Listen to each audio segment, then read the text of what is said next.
The Ford Bronco, an early pioneer of the SUV frontier. The iconic, simple lines impart a sense of refined ruggedness. At home both on the range and Rodeo Drive, the Bronco truly is a legend. A legend set to make a stunning return after riding off into the sunset decades ago.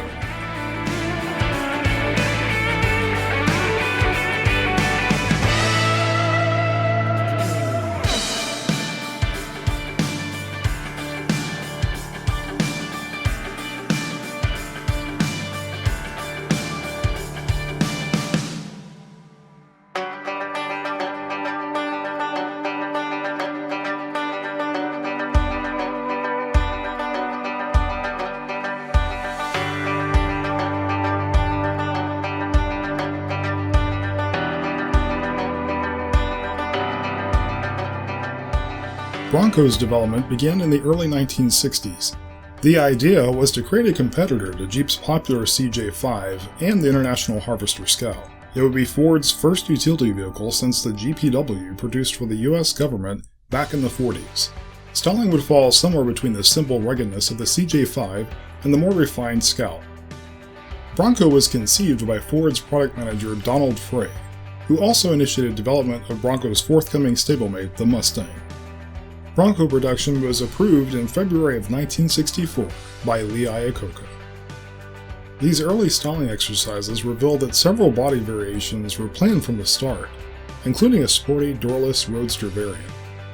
This was intended to help Bronco appeal to a wide audience.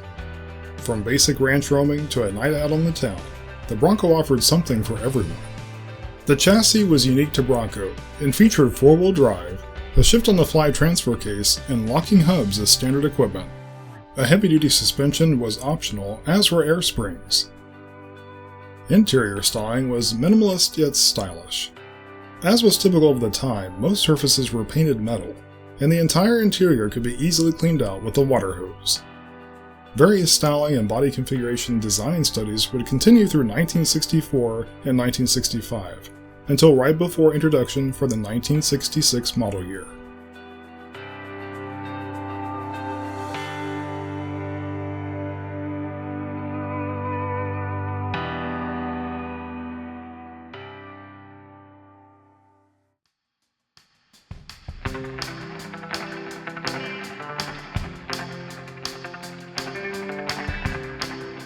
Ford was on a mission to get the Bronco to market as quickly as possible. Chassis refinements were continuous right up until production.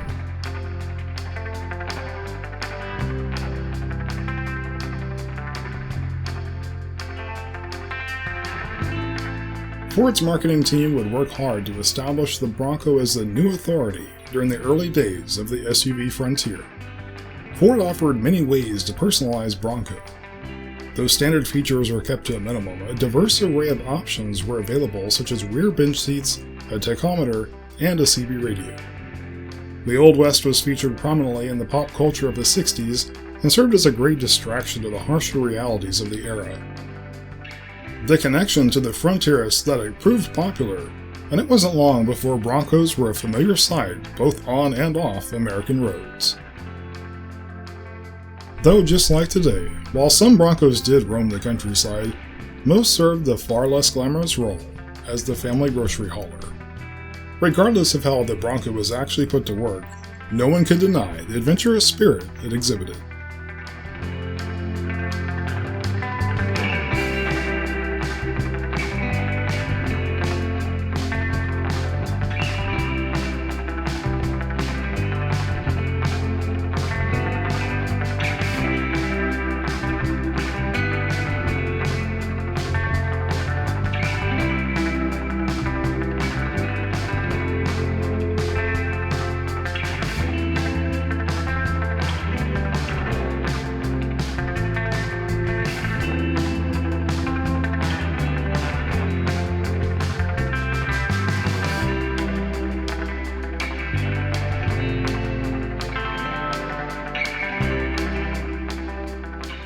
Early Broncos would continue to gain both standard and optional features. The available three body styles were officially branded as Sports Utility, Roadster, and Wagon.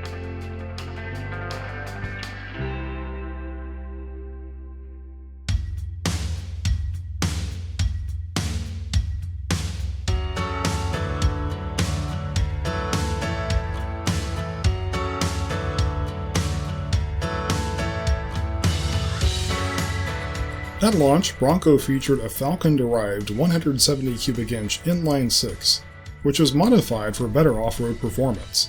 Sales literature drove home the point that Bronco was both rugged and versatile. The roadster body style offered open-air fun, while the sports utility model served as a sort of a mini pickup, and the wagon could truly serve as a family hauler when it was equipped with the optional rear bench seat. The standard front bench seats could be replaced with optional sporty buckets. Every model featured a high ground clearance and solid axles front and rear to get the job done.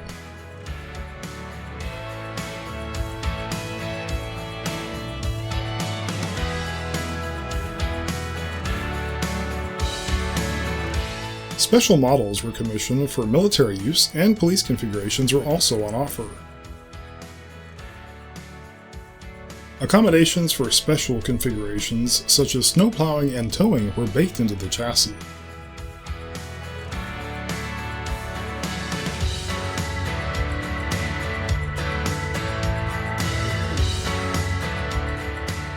As more competition arrived, Ford would begin developing and displaying future concepts in an effort to keep Bronco excitement alive.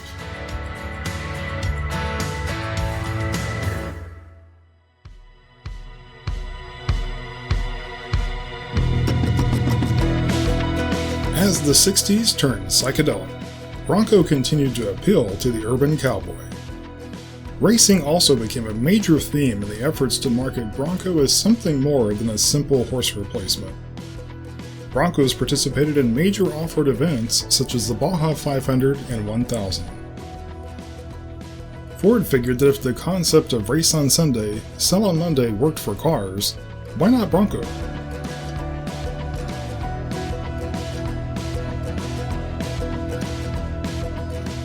Performance was enhanced with the introduction of an optional 289 cubic inch V8 featuring 200 horsepower. The extra power and continued refinements were welcomed by off-road racers and also helped make the Bronco more competitive with the newer competition.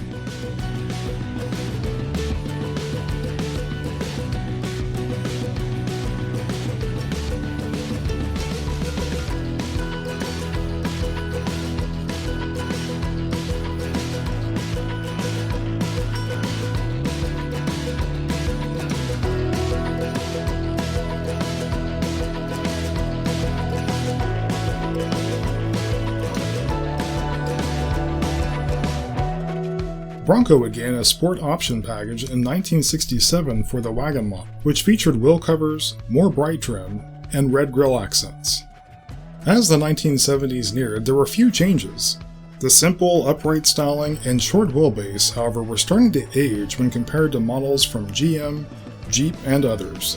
To help fend off the circling wagons, the 289 V8 was expanded to 302 cubic inches, and beefier wheels and tires were on offer. Modest detail changes were also made in an attempt to keep the basic aesthetic fresh. Bronco continued to be customized for racing, though looming EPA and fuel crisis factors would soon put that out to pasture. As with cars, luxury would attempt to replace raw horsepower. Interiors would receive increasingly more refined trim and detailing. Exteriors were slower to evolve but remained ruggedly handsome. Automatic transmissions and power steering would eventually arrive by the mid-70s, and helped further the push towards luxury. But it was clear change would soon be necessary, and the competition from both inside Ford and rival companies had moved on.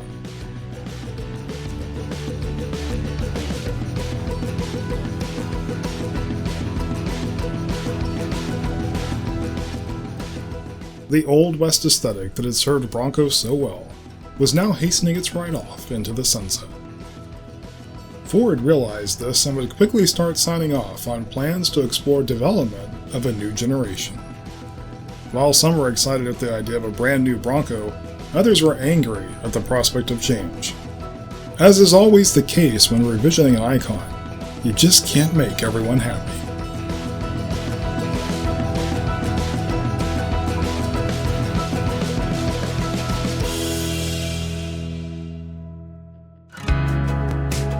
Bronco was now nearing a decade on the market with little change. Ford's marketing department continued to detail the virtues of Bronco's unique ruggedness and versatility. An effort was made to appeal to the youth market as well, but this met with limited success.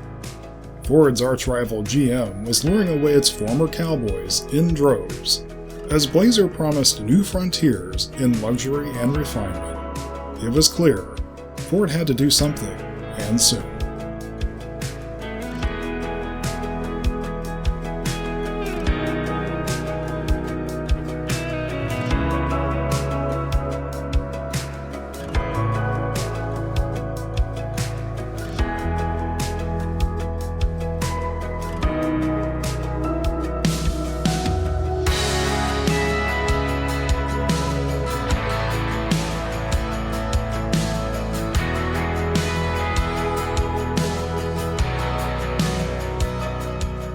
Help would arrive in the form of a talented young Ford designer, Richard Nesbitt. These original sketches were graciously provided by Mr. Nesbitt, and they illustrate variations on an overall theme that featured Ford pickup bodywork to reduce cost. Special focus was given to the B-pillar area to ensure a harmonious flow from Ford's front-end pickup styling to the rear of the vehicle.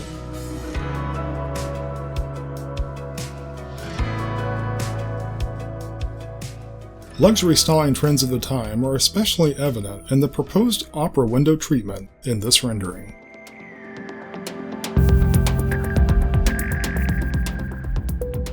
Like its stablemate Mustang, Bronco would evolve to survive. Technology was not yet advanced enough to greatly improve economy in full-size pickups, so a focus is made on keeping sales prices low by incorporating bodywork from the Ford family of trucks.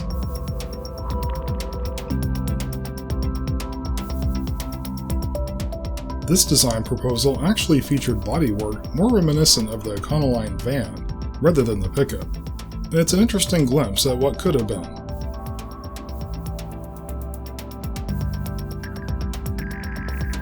Over the next couple of years, the pieces were slowly put into place, and a clearer vision of the second-generation Bronco would emerge.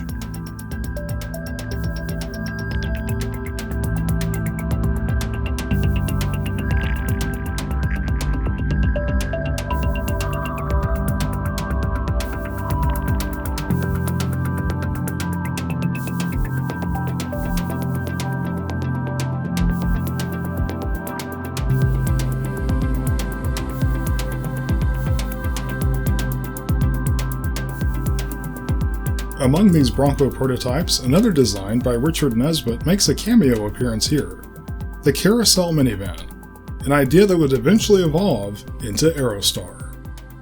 Because the second-generation Bronco was actually based on a pickup design that was nearing the end of its life, plans were already underway for the next Bronco before the second generation was even on sale. Taking into consideration this is a sketch from way back in 1976, it's interesting to see glimpses of future Broncos, and maybe even a little Ford Explorer in the design language.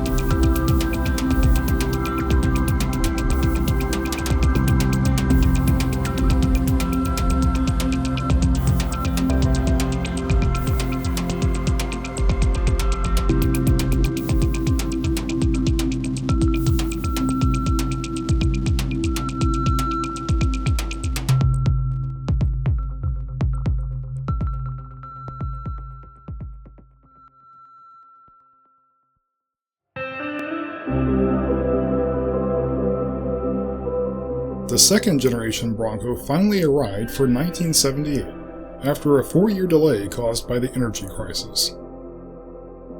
The added size and refinement finally made Bronco more competitive with the K5 Blazer, Ramcharger, and Cherokee. The chassis was now shared with a shortened version of the F100. 4x4 remained standard, as did solid axles front and rear, with coil springs up front and leaf suspension in the rear. Paint and trim detailing ranged from a basic work truck aesthetic to a youthful array of bright colors and designs that were popular during the period of the late 70s.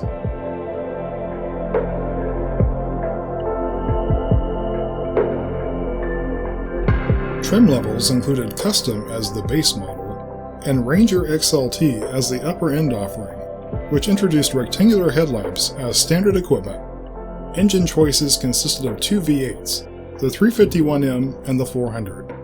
Both produced horsepower in the mid-150s, but the 400 generated slightly more torque. By 1979, the second-generation Bronco was already nearing the end of its run, with the forthcoming introduction of an all-new Ford pickup. Changes were few, but air conditioning, a radio, and tilt steering were now on offer, as were increasingly colorful appearance treatments. Rectangular headlamps were also now standard rather than optional. As the 80s approached, Ford would display radical concepts and possibilities for the third-generation Bronco. The reality would be much more down-to-earth, however, as Ford continued to struggle financially. As with the second generation, this new generation Bronco would share much of its sheet metal and underpinnings with its pickup stablemates. As energy concerns continued to come and go, efforts were made to reduce weight while retaining the full-size dimensions.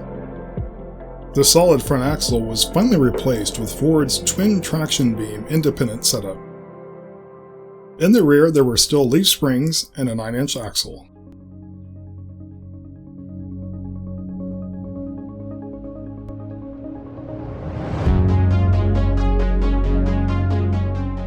The front end of the 1980 Bronco shared the rugged good looks of the 7th generation F-150 pickup. Trim levels now consisted of Bronco, Bronco XL, and the top-of-the-line Bronco XLT. Even the base model Bronco was now civilized and well-equipped compared to its Spartan predecessors. Colorful paintwork and many factory accessories and options meant that it was rare to see identically equipped Broncos in the wild. The rear window design was unchanged and conveniently lowered into the tailgate.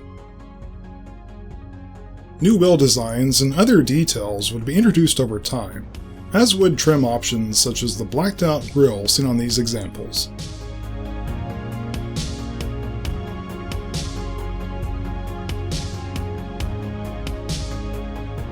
From rich wood-toned luxury to wall-to-wall vinyl, interiors continued to offer something for everyone. An expanded number of color options was also on offer for the removable fiberglass cap.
As the 80s progressed, Bronco would see few major changes. The name of the game was simple: necessary refinement. Chassis refinements would focus on remaining rugged, yet more car-like. Engine choices for this era included the 300 straight 6, the 302 V8, and both the 351M and Windsor V8s. A new top-of-the-range model christened Eddie Bauer debuted for 1985 and featured special wood-tone accents and exterior paint and trim detailing.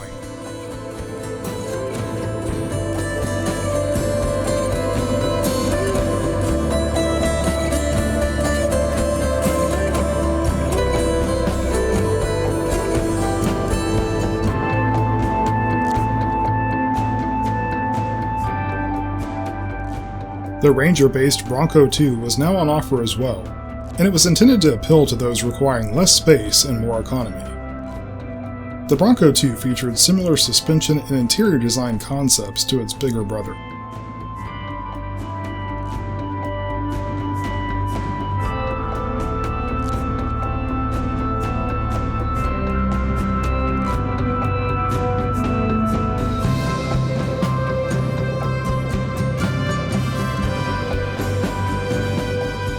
The 4th generation Bronco debuted for 1987 and featured new front-end styling as well as more rounded wheel openings. Engine choices were similar as before, but push-button 4-wheel drive was available for the first time. A new Mazda-sourced 5-speed manual transmission replaced the previous 4-speed. The C6 3-speed auto was phased out in favor of 2 new 4-speed options. By the late 80s, the short-lived Bronco 2 would book a hasty retreat and evolve into the Ford Explorer Sport.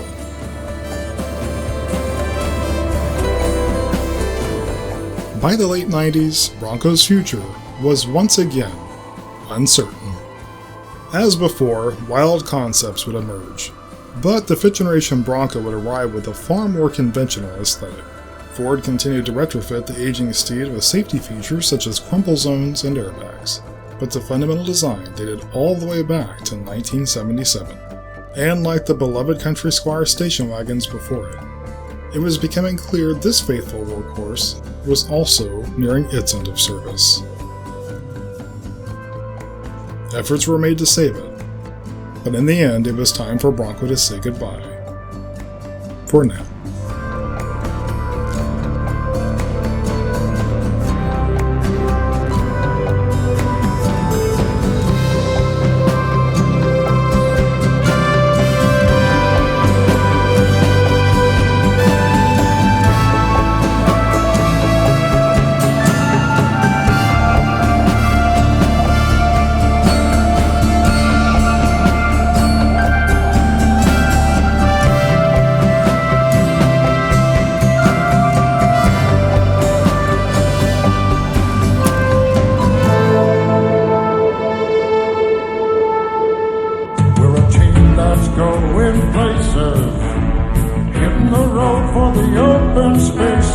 Working or playing, we're easy and free. My Ford truck and me, my Ford truck and me, a top Ford truck and me. When you're serious about your work and serious about your play too, you'll go for the one that's built Ford tough. A top Ford truck and me.